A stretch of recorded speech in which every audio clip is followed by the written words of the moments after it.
Hello, brothers, and let me welcome you in a new recording for today. Today's episode is really special because we have a wonderful book for the young learner and many stories for them. But first, let's take out the book to have a look at. All right. Here is the book, and it's called The Monster Haircut. A book comes up from Lady Bird Publisher, a well-known publisher which is located in England. But before starting in this book, let's find out how to use this book. How can you teach your child from this book? I highly encourage you to support your child to read some of the stories without having heard you read them first. Continue to read your child's favorite stories, remembering that repeated readings of one story are enormous boost to confidence and memory.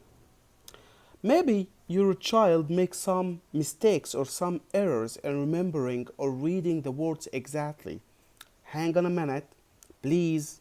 When this happens, try not to correct his or her mistakes immediately. Wait and see if she can pick up the sense of the sentence using the pictures and the sound of the first letter. Pictures are important for the kids to learn. For example, they can guess the meaning of this story by having a look on the picture. Let's start in the story itself. Here we are. It's called Monster Haircut.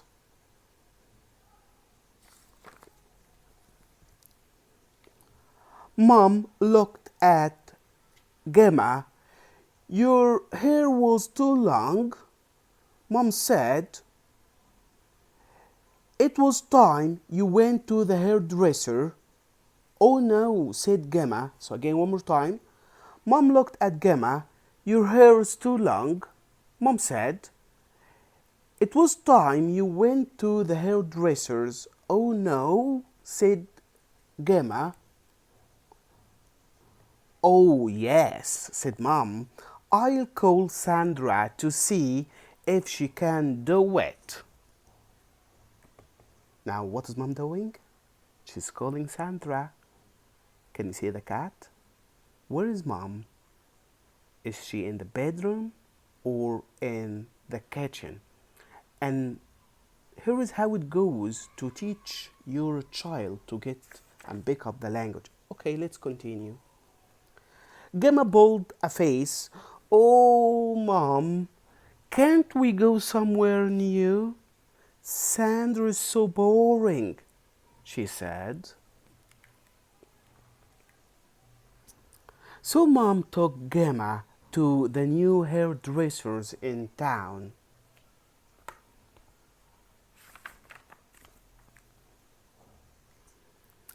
Gemma sat down. A weird hairdresser put a gown round her neck.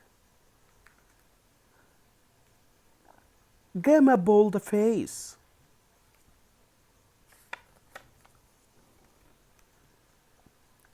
Would Mom like green hair? The hairdresser asked. Just then another hairdresser came running over. Oh no, he said.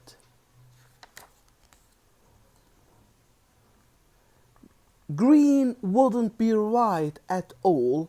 I think pink and yellow would look much better. Gemma pulled a face. Who wants to look like that? She said. Come on, Mom.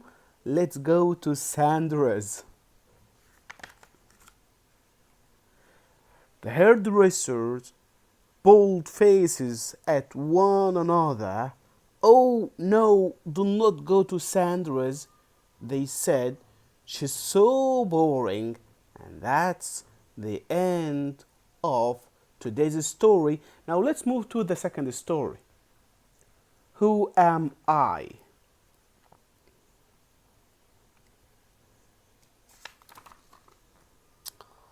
My first is in wool, but it isn't in bowl. So it looks like a miming game, alright?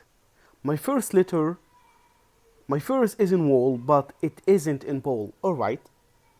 My second is in dog, but it isn't in dig. So we need the W, we need the O. We're forming a word. You got it? My third is in bear, but it isn't in ban. My fourth is in mouse, but it isn't in house. Who am I? Who can get it? Let's find out. Yes, it's a worm. Worm. A worm. Spelling is WORM. And that's the end of the second story. Now let's move to the third story, looking for gold.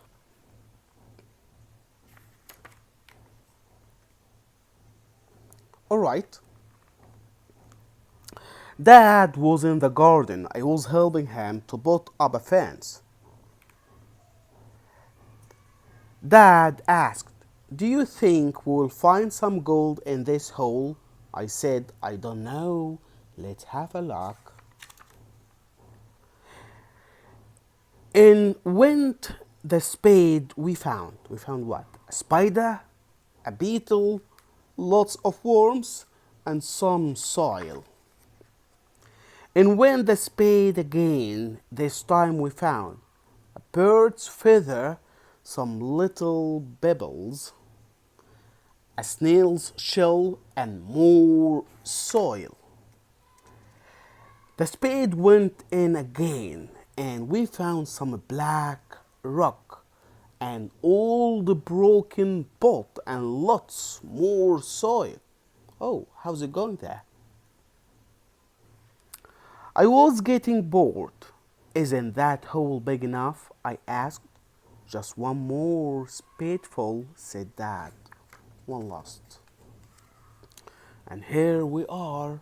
Guess what? Then his spade hit gold.